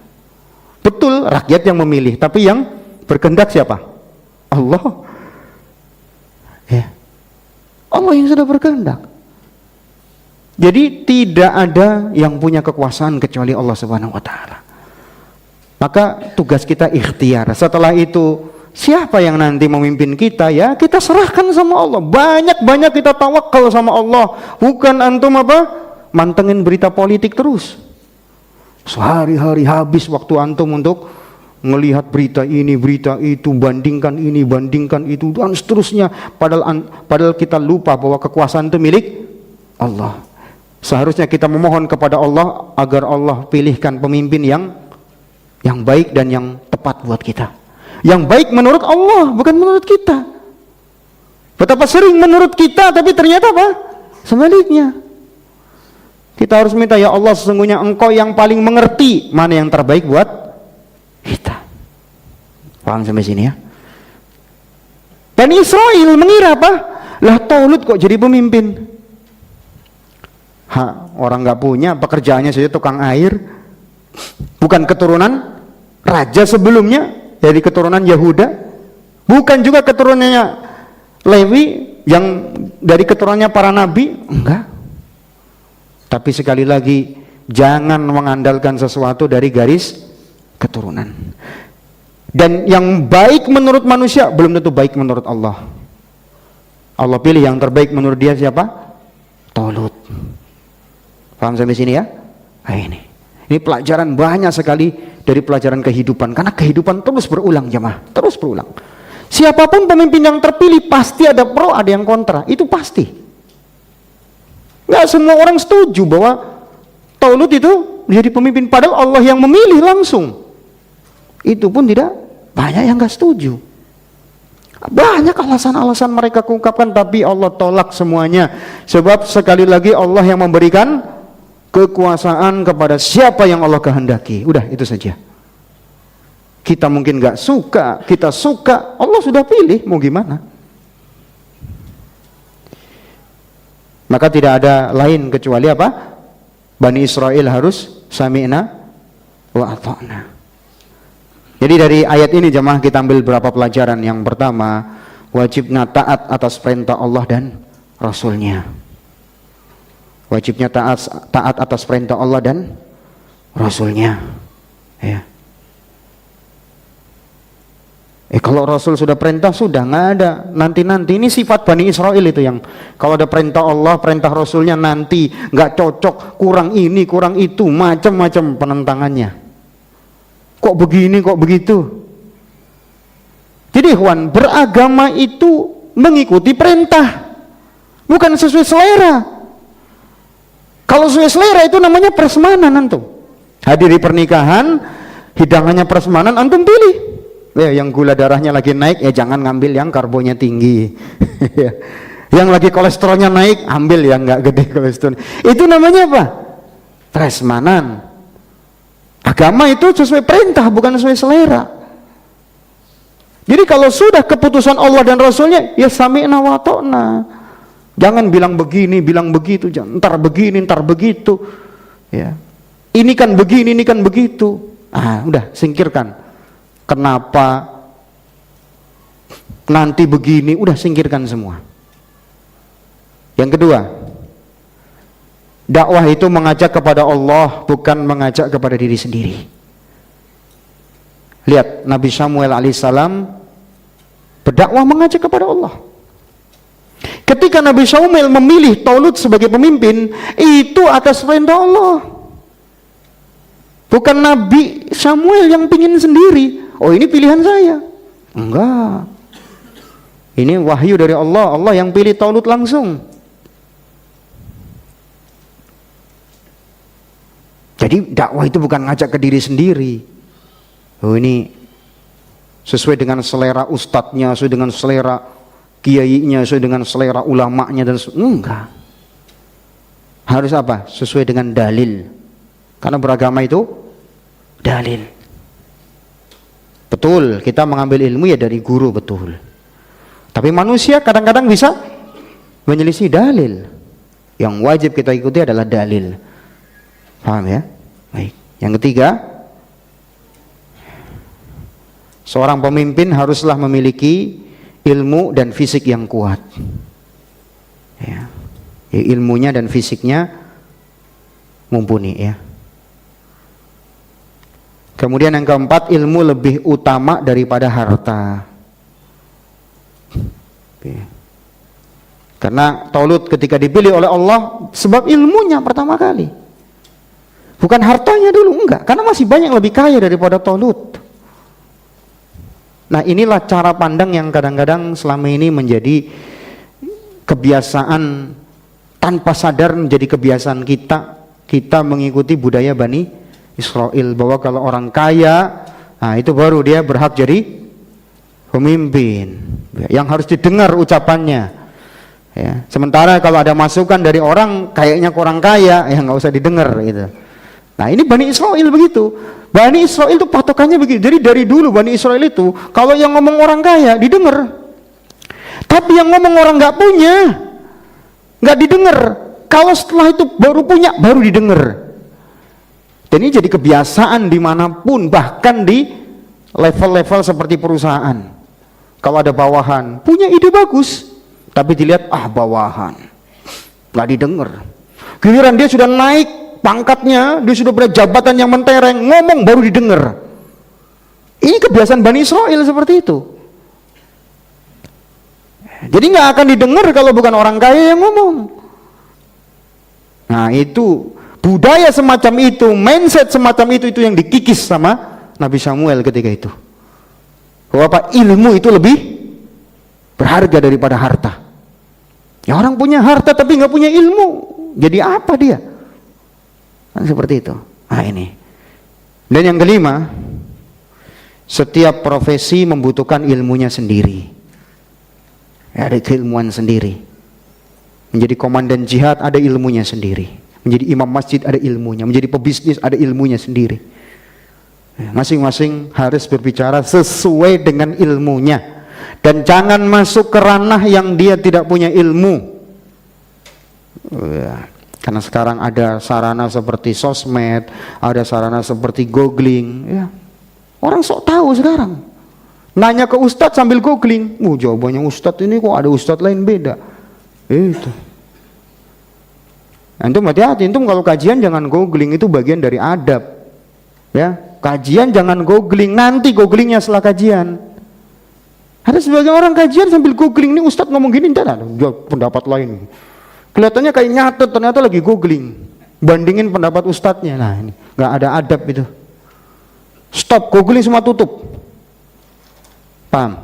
Karena nggak semua ilmu ada di Google, nggak semuanya, nggak semuanya. Sambil kajian, wow, buka AI gitu ya. Wah, sehari bandingin ceramah ustadznya sama AI. Wah, dibantah ustadznya ternyata dari AI. Saya tanya, AI bisa nggak bikin antum hafid Quran dalam waktu sejam?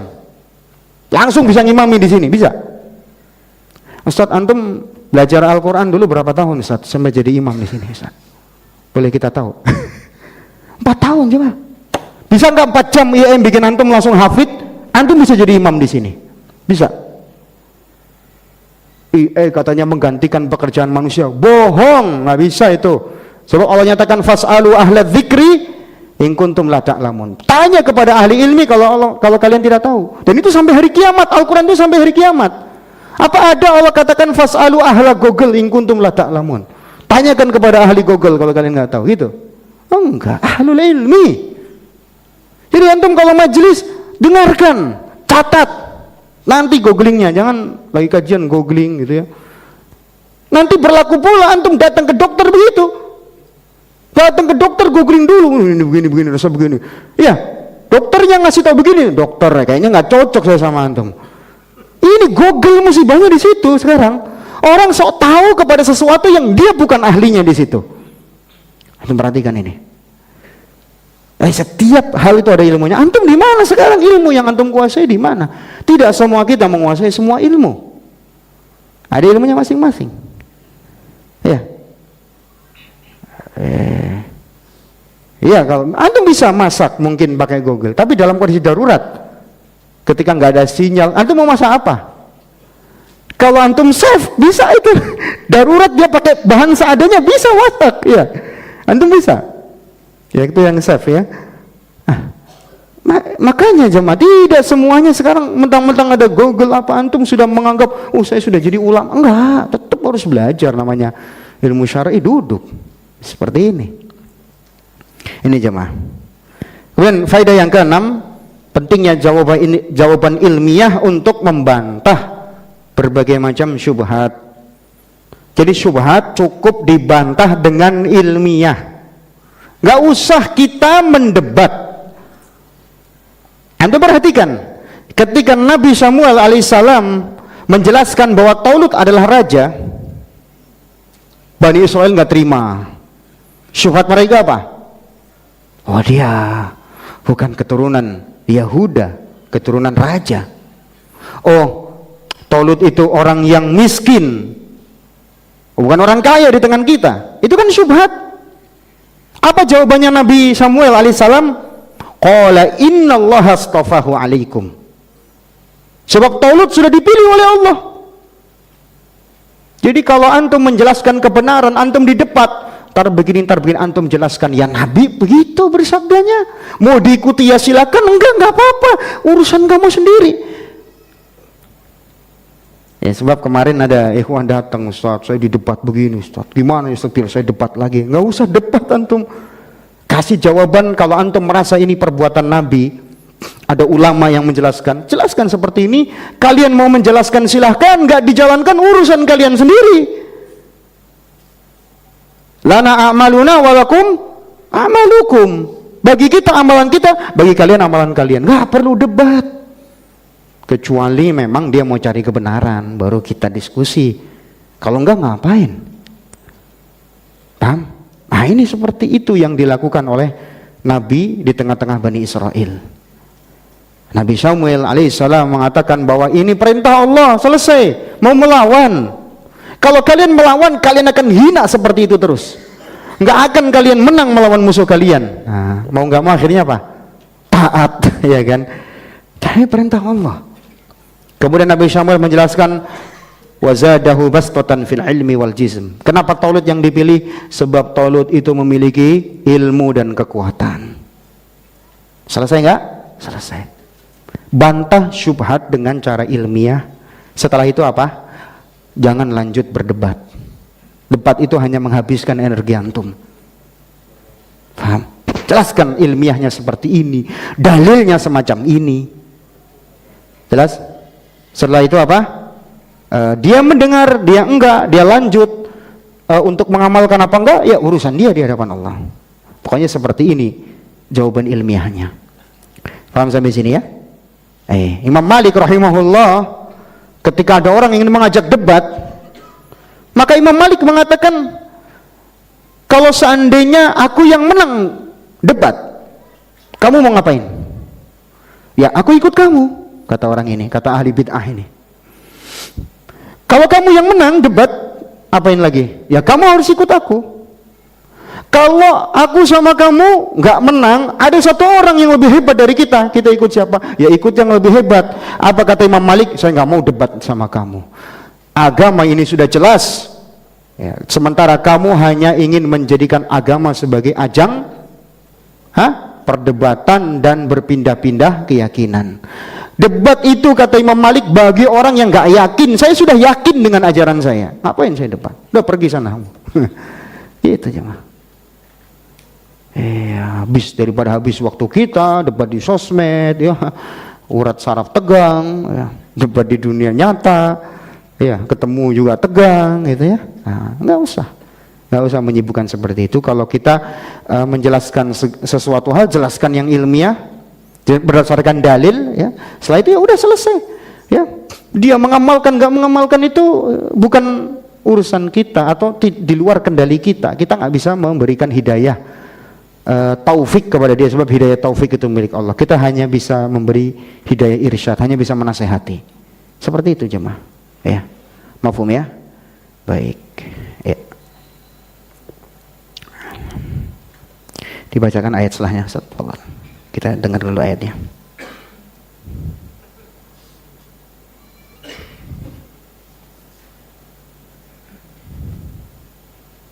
وقال لهم نبيهم إن آية ملكه أن يأتيكم التابوت فيه سكينة من ربكم أن يأتيكم التابوت فيه سكينة من ربكم وبقية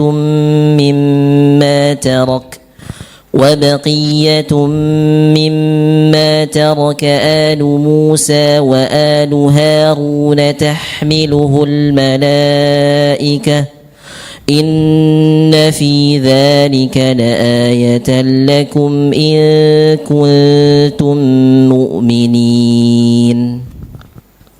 تفضل. أنت بشي.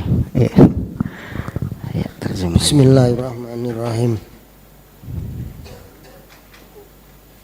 Dan Nabi mereka berkata kepada mereka, sesungguhnya tanda kerajaan ialah datangnya tabut kepadamu, yang di dalamnya terdapat keterangan dari Tuhanmu, dan sisa peninggalan keluarga Musa dan keluarga Harun, dan dibawa oleh malaikat. Sesungguhnya kepada yang demikian itu tanda kebesaran Allah bagimu yang kamu orang beriman. Nah, baik, kita dengarkan azan isya dulu.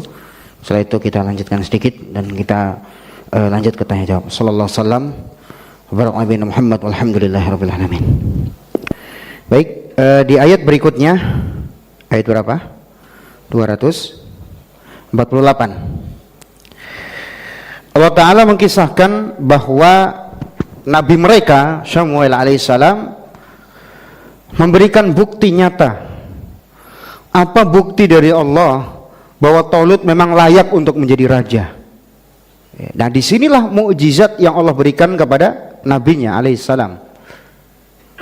Biasanya Allah Subhanahu wa taala itu ketika menurunkan atau ketika ingin menjelaskan sebuah hal penting, Allah kuatkan dengan mukjizat.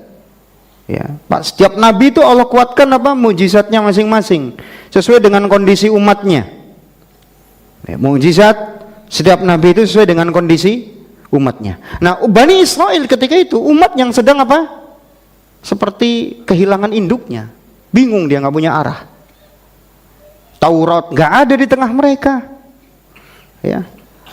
Ayat-ayat Allah, lembaran-lembaran Allah yang Allah berikan kepada Nabi Musa, yang itu biasanya dibaca oleh Bani Israel, hilang, nggak ada, ya. Dan peninggalan-peninggalan Nabi Musa juga hilang di sebagaimana penjelasan ahli tafsir. Peninggalan-peninggalan Nabi Musa dan Nabi Harun alaihi wassalam itu banyak diambil oleh musuh-musuhnya. Nah, bukti di sini bahwa Talut layak menjadi raja. Talut akan membawa kembali peninggalan-peninggalan Nabi Musa dan Nabi Harun yang dulu dijadikan Bani Israel untuk kebaikan dan keberkahan. Salah satunya apa? Adanya tabut, kembalinya tabut di tengah Bani Israel. Tabut itu apa? Banyak penafsiran ahli tafsir. Kesimpulannya, kata Syekh Ibnu Utsaimin, tabut itu sesuatu yang terbuat dari kayu, yang menyerupai peti, yang selalu menyertai Bani Israel. Fungsinya ketika mereka memegang tabut itu, mereka merasakan ketenangan. Paham ya? Nah, seperti apa hakikatnya wallahu a'lam. Sebab nggak ada keterangan lengkap dari dalil, nggak ada. Yang ada bahwa kembalinya tabut kepada Bani Israel. Yang kedua, kata Nabi mereka, wa baqiyatun mimma taraka alu Musa wa alu Harun tahmiluhul malaika. Dan kembalinya peninggalan Nabi Musa dan peninggalan Nabi Harun. Apa peninggalan mereka berdua? Iya, memang ada penafsiran mengatakan tongkat Nabi Musa kembali lagi kepada mereka. Ya, ada lagi yang mengatakan Tauratnya Nabi Musa yang dulu Nabi Musa menerima di Bukit Tur kembali lagi, sehingga ketika lembaran Taurat ada di tengah mereka, tongkatnya Nabi Musa ada di tengah mereka, tabut kembali ke tengah mereka, mereka kembali semangat dan mereka kembali tenang. Paham ya? Tapi itu syariat umat terdahulu, nggak boleh sekarang. Karena alasan itu antum nanti, ya, terutama ini yang dinas di kemiliteran, nggak boleh pakai jimat. Alasannya apa? Bani Israel itu kan ada tabut itu buat perang. Nah, itu bukan syariat antum itu. Paham? Dan itu pun mereka bukan jimat. Tabut itu bukan jimat, jemaah, bukan. Jadi ini bukan alasan untuk membenarkan pakai jimat, bukan. Nabi sudah ngajarkan kalau kita berhadap-hadapan antar musuh gimana kita membaca doa, membaca zikirnya apa, keluar rumah baca zikirnya apa. Itu yang kita amalkan, jemaah. Paham sampai sini ya? Baik. Peninggalan Musa dan Harun, sebagian sudah mengatakan peninggalan mereka berdua adalah ilmunya. Sebagian lagi mengatakan lembaran Taurat. Ini nggak ada pertentangan, semuanya betul. Sebab Nabi ketika meninggal, kata Nabi apa? Sallallahu alaihi wasallam, innal anbiya lam yuwarrisu dinaron wala dirhama innama warrasul ilma. Para nabi dan para rasul ketika meninggal, mereka tidak meninggalkan dinar dan dirham. Mereka meninggalkan apa? Ilmu. Jadi ilmu ya di sini bisa juga berarti Taurat dan lembaran-lembaran yang ada di masa Nabi Musa, atau nasihat-nasihat petuahnya Nabi Musa, ya mungkin ada semacam itulah. Intinya semua akan kembali, dan kata Nabi tersebut tahmiluhul malaikah, akan dibawa oleh malaikat. Kata ahli tafsir, dibawa oleh malaikat ke tempatnya Talut, langsung malaikat yang bawa. Paham? Ini menunjukkan Talut itu raja yang sebenarnya, ya. Baik, dan dari ayat ini jemaah kita ambil faedah bahwa ketenangan itu bersumber dari Allah Ta'ala. As-sakinah minallah, ketenangan itu dari Allah. Sebab Allah yang menurunkan apa? Ketenangan. Jadi ketenangan itu bukan dengan antum melakukan ritual tertentu, gerakan tertentu. Iya, tapi ketenangan sementara. Ketenangan yang paling utama kita minta sama Allah. Bisa aja antum melakukan gerakan, tapi itu hanya sementara. Paham? Yakini ketenangan itu dari Allah. Kalau antum lagi gundah, lagi stres, lagi apa, itu minta ketenangan sama Allah. Sebab ketenangan itu dari Allah. Huwallazi anzalas sakinata fi qulubil mu'minin. Allah yang menurunkan ketenangan di hati orang beriman. Kemudian faedah yang kedua, orang yang beriman akan mendapatkan manfaat dengan ayat-ayat Allah, ya. Ya, jadi perbanyak kita membaca Al-Quran. Kalau lagi dalam keadaan susah, ya, perbanyak baca Al-Quran. Ya, makanya Bani Israel ketika mereka susah, mereka apa? Kembali kepada ajaran Tauratnya. Dibaca lagi Tauratnya di tengah mereka supaya mereka tenang hatinya. Makanya kalau kita lagi keras hatinya, baca Al-Quran itu obatnya. Tentunya dengan tadabbur ya. Hadir di majelis ilmu juga ya. Baik, kemudian faedah yang terakhir, malaikat adalah makhluk yang memiliki bentuk ya. Nah, ini sini malaikat yang membawa apa? Tabut dan peninggalan Nabi Musa serta peninggalan Nabi Harun ke rumahnya Talut ya. Nah, ini menunjukkan malaikat itu makhluk yang memiliki bentuk ya. Bahkan Jibril ya, Nabi SAW melihat memiliki 600 sayap ya. Wallahu a'lam bishawab. Sampai di sini kawan sekalian. Baik, sebelum ditutup mungkin ada yang mau ditanyakan ya, fadhal.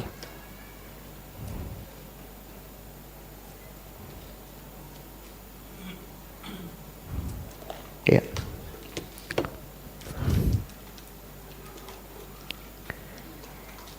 Di sini yang hadir ada? Kalau nggak ada, mungkin yang mengikuti kajian di online barangkali, fadhal.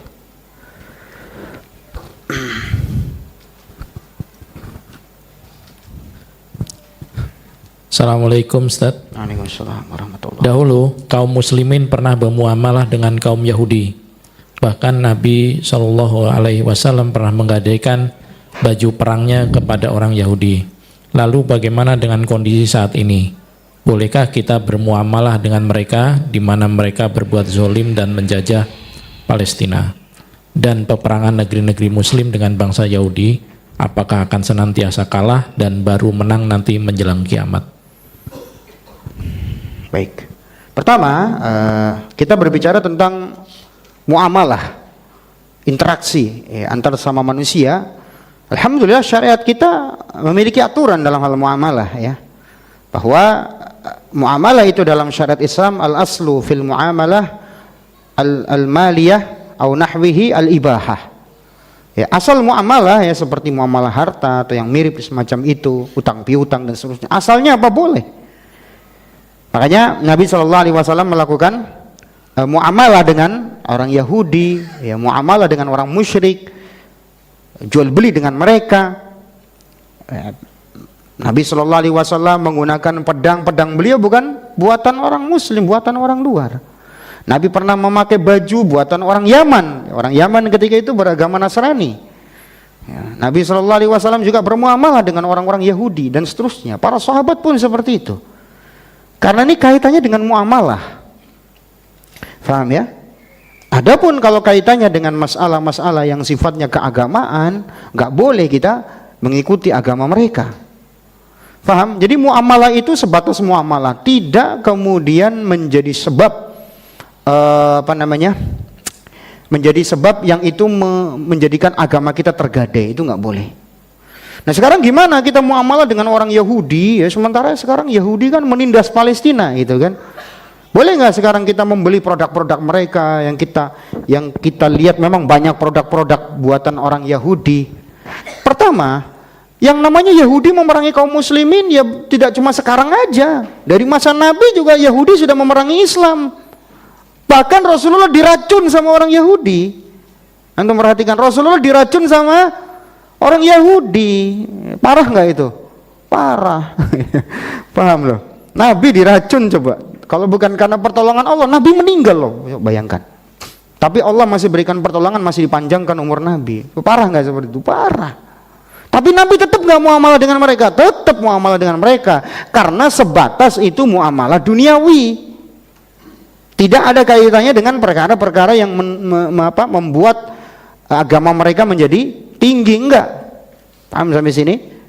Iya, aja nggak usah kaget kalau sekarang bermusuhan dengan Palestina. Wah, dari dulu kamu kemana?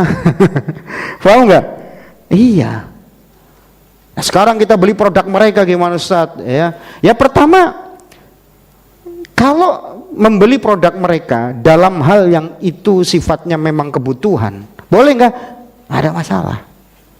Jelas? Nabi sendiri bermuamalah dengan orang Yahudi. Nabi membeli produk mereka, Nabi membeli produk orang musyrik. Ya, baju besi perang beliau, pedang beliau, baju beliau. Paham? Ini Nabi membeli, selagi kita memang membutuhkan, gak ada masalah. Kecuali nanti di kondisi tertentu, kalau itu menyebabkan mereka menjadi kuat, nah ini jangan. Contoh misalkan nanti kita menjual teknologi sehingga teknologi itu digunakan oleh orang-orang musuh-musuh Islam, jadi mereka tambah kuat, nah ini jangan. Paham? Dan memang nyatanya banyak transfer teknologi dari mereka manfaat. Coba sekarang militer kita banyak transfer teknologi. Itu dari mana? Dari negara muslim apa kafir? Dari negara kafir, kita akui, ya enggak? Ya selagi itu manfaat buat umat Islam, kenapa enggak? Karena itu kaitannya dengan duniawi, yang kaitannya dengan kemiliteran, kaitannya dengan kesehatan, kaitannya dengan pertanian, kaitannya dengan hal-hal lain yang manfaat, enggak ada masalah antum. Paham ya? Tapi kalau dengan kita menjual produk tertentu yang membuat mereka tambah kuat dan membuat mereka memerangi Islam, itu yang nggak boleh. Nah sekarang pertanyaannya adalah kita membeli produk manapun pasti ada keterkaitannya dengan orang-orang Yahudi. Atau sekarang beli mobil merek Jepang, paham? Jepang punya kerjasama dengan Amerika. Gimana antum coba? Hah? Susah kan? Antum beli produk-produk, ternyata produk buatan Cina. Cina punya kerjasama baik dengan Israel atau Yahudi, kita sebut Yahudi saja, bukan Israel, paham? Lah terus gimana antum mau pakai apa? Bisa antum sendiri buat kemandirian. Kalau bisa bagus, kalau belum bisa gimana? Kecuali kalau memang kita sudah mampu sendiri, itu baru, paham? Dan Nabi meminta bantuan Abu Thalib dalam kondisi memang darurat, tapi begitu beliau udah punya kekuatan, beliau nggak minta bantuan musyrik lagi. Paham sampai sini? Lihat kondisi dan situasi. Adapun masalah, sekarang gini, kalau masalah itu produk, itu kan kebanyakan yang ada itu kan prasangka, paham? Ini produk ini katanya membantu dipakai buat sumbangsi tentara Yahudi menyembelih bayi Palestina. Saya lihat itu prasangka atau ada bukti pertama? Prasangka atau ada bukti? Kalau prasangka, kata Allah, inna dzanna la yughni minal haqqi syai'a. Prasangka tidak mendatangkan kebenaran. Paham? Tapi kalau ada produk saudara kita, wah ini produknya punya orang muslim, ya beli produknya muslim gitu aja kok, bingung. Paham? Adapun masalah itu tadi, itu masalah boikot pernah kita bahas ya. Boikot memboikot itu dikembalikan kepada maslahat dan madharat, dan itu pemerintah yang menjadi kuncinya nanti. Kalau pemerintah kita melarang produk dari negara tertentu untuk kita beli, ya wajib kita taat. Paham ya? Wajib kita taat. Atau para ulama ya menyuruhkan produk negara tertentu karena ini memerangi Islam, jangan dibeli. Saat itu masing-masing kita nggak perlu beli, kita beli dari orang muslim saja. Paham? Atau dari orang kafir yang tidak memusuhi kaum muslimin. Karena tidak semua Yahudi itu memerangi apa? Palestina, nggak semuanya jemaah. Antum pikir satu? Enggak semuanya. Dan dari dulu seperti itu. Nabi ketika di Mekah, apa semua musyrik memerangi kaum muslimin? Enggak. Ada yang memerangi, ada yang tidak. Jadi ya seperti itu. Jadi jangan coba mengkait-kaitkan satu dengan yang lain, ya. Padahal itu nggak ada kaitannya. Intinya di sini, kalau antum mau nggak pakai produknya nggak ada masalah. Misalkan saya pribadi, saya nggak maulah beli itu. Produk-produk mereka yang produk ini, yang brandnya ini, brandnya itu saya nggak mau pakai. Saya mau pakai brandnya orang muslim aja. Selagi masih ada yang muslim, ya itu bagus, silahkan. Itu lebih bagus lagi. Memang seharusnya begitu. Kita saling menguatkan sesama kaum muslimin. Paham? Tapi selagi itu belum ada gantinya dan kita butuh, ya mau gimana lagi? Paham sampai sini? Dan masalah memboikot umum, antum promosi boikot produk ini, boikot umum itu tugasnya pemerintah. Paham? Tapi kalau boikot pribadi itu terserah antum. Tapi kalau boikot umum, antum menyuruhkan masyarakat luas, itu tugas pemerintah, bukan tugas kita. Jadi pemerintah, ulama ketika sudah bersatu, nah itu baru. Paham ya sampai sini ya? Jadi kita tidak satukan ini dengan yang lainnya ketika tidak ada keterkaitan. Adapun masalah nanti ya kebangkitan Islam di mana, ya kita persiapkan dari sekarang. Dari sekarang kita persiapkan dengan ilmu, dengan amal ya. Dan ini pembahasan sudah sering kita bahas ya. Hadanillah wa iyyakum ajmain. Saya kira sampai di sini jemaah ikhwah. Pertemuan kali ini kita tutup dengan doa kafaratul majlis. Subhanakallahumma bihamdika asyhadu an la ilaha illa anta astaghfiruka wa atubu ilaik. Assalamualaikum warahmatullahi wabarakatuh.